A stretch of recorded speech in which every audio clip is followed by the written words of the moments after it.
Hi weavers, ఈరోజు నేను దొండకాయ వెల్లుల్లి కారం చేస్తున్నానమ్మా.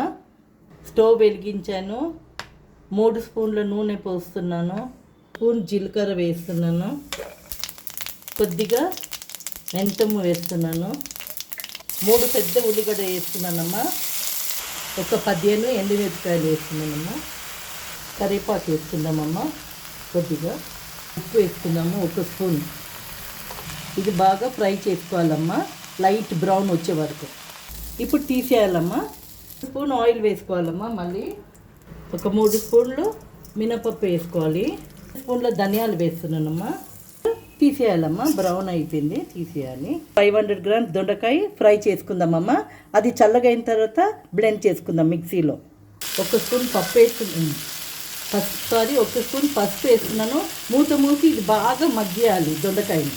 ఇప్పుడు 10 వెల్లుల్లి వేసుకున్నాను, సగం కట్ట కొత్తిమీర వేసుకున్నాను. ఇప్పుడు ఇది మళ్ళీ బ్లెండ్ చేసుకుంటాను. కొద్దిగా చింతపండు కూడా ఇందులోనే వేసుకుందాం అమ్మ, ఉల్లిగడ్డ దాంట్లోనే.